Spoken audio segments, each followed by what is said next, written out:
Perseverance Code Media presents Life Situation Commentaries, Volume 4. Today we're going to be talking about social media, friends versus trends. The last video that I put up was understand haters and how to deal with them. So if you're dealing with a lot of hate, if you've been dealing with hate your whole life, I believe that video can help you greatly. To kind of feed off the last video, love is the complete opposite of hate, and love can be as strong or even at times stronger than hate. So there's not enough love in this world, truth be told, and there's plenty of hate to go around. Even in the most subtlest form, there is hate. When you look at social media, people online, they're always expressing what they disagree with. The mass media or national media or global media, they put out something and everybody jump on it. Everybody reacts to it. Everybody feel like they need to be talking about the news that's being put out. Little do they know they are in control or being manipulated by the media, because they are responding. And their responses and the reactions and the dialogue, most of the time, is not going anywhere but in circles until the next news come out, and then people talk about that. You got to be the revolutionary. You got to set the trend. Even if only 5 people are watching you or watching what you're doing, that's better than 500 or 5 million people watching what you do and it doesn't amount to anything. It doesn't provoke thought. It doesn't help the planet spin in the right direction, so to speak. So, social media, people who really care about you, if they're inquiring about you, they will more likely want to schedule a time or a day where they can meet you, or you can meet them. You can sit down face to face and you can have the discussion, or you can call at least.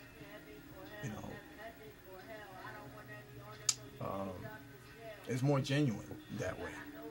I'm not saying that everybody loves and cares about you or going to meet you face to face.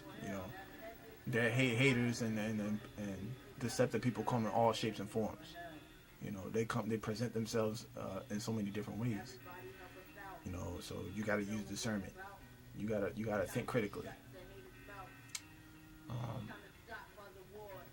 I've only had one solid friend by way of social media. I've only had one. It's and that person don't even live. I never even met that person. I never met that individual in person.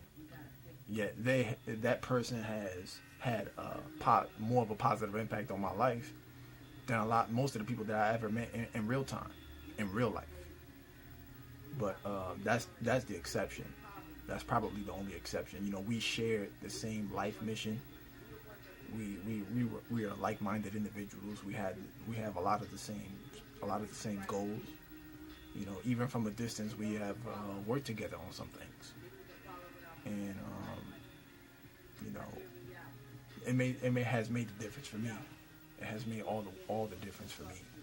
And I would hope that you watching will find a friend like that. If not on social media, definitely in real time, because you really don't want to depend on social media to get friends like that. It just happened that way. But the people in real time, if they care about you, they're gonna want to know. They're gonna want to see you. Once upon a time, social media did not exist. Once upon a time, everybody didn't have a Facebook or Twitter or Instagram, Periscope, YouTube, Google, plus everything else. So, if they care about you, they're not gonna want to just add you. It's funny. Like, what am I supposed to think when somebody asking me, yo, let me add you on Facebook? If you don't like what I'm saying, you could just delete me out your newsfeed. What else am I supposed to think? aside from you trying to be nosy. You got my phone number. You know where I live. But you want to add me on Facebook? Come on, man. Be real. Be real, man. You know, it's personal. I take it personal because that's the inspiration of this video. That's probably the biggest inspiration of this video.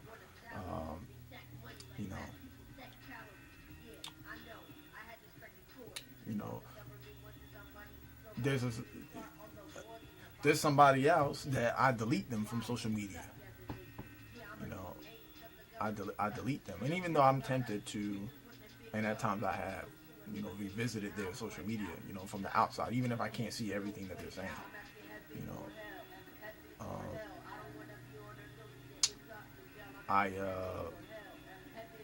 you know, once I delete you from social media, that'll say a lot to you, you know, and if you're really trying to salvage that friendship or connection that we had, you call me, do it in person, you know. So you gotta be real with yourself, man. It's hard to have a discussion with a group of people.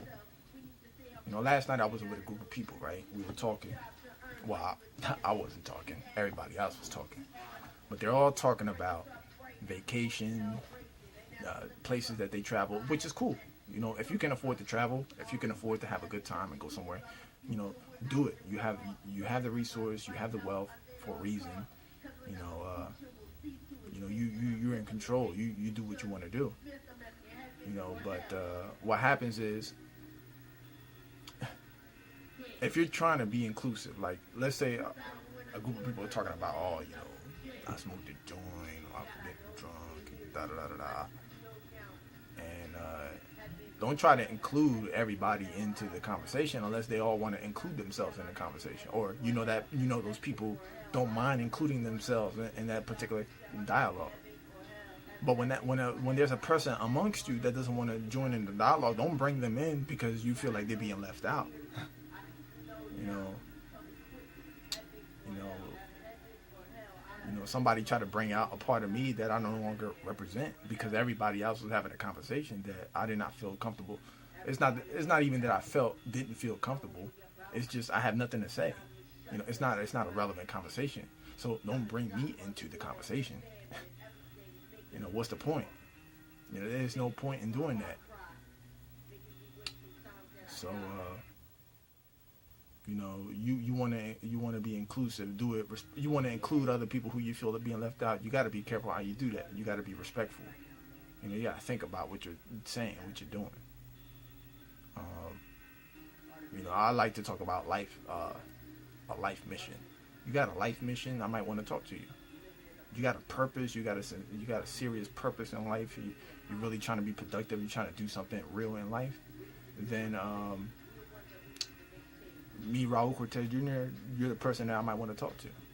You know, even as an artist, as a poet, me being a poet, being around the open mic scene, you know, we can at least strike a conversation about art, you know, or about music. So,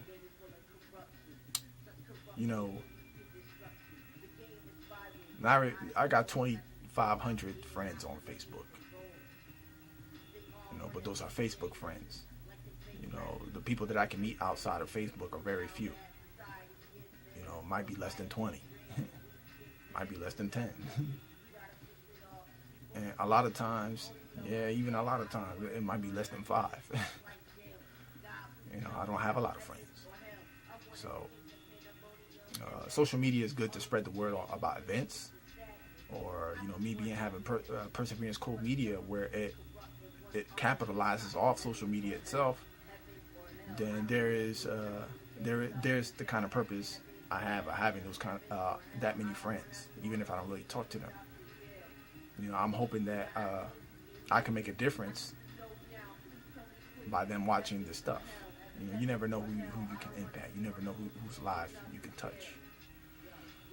So, that's all I got. Perseverance Code Media, Raul Cortez Jr.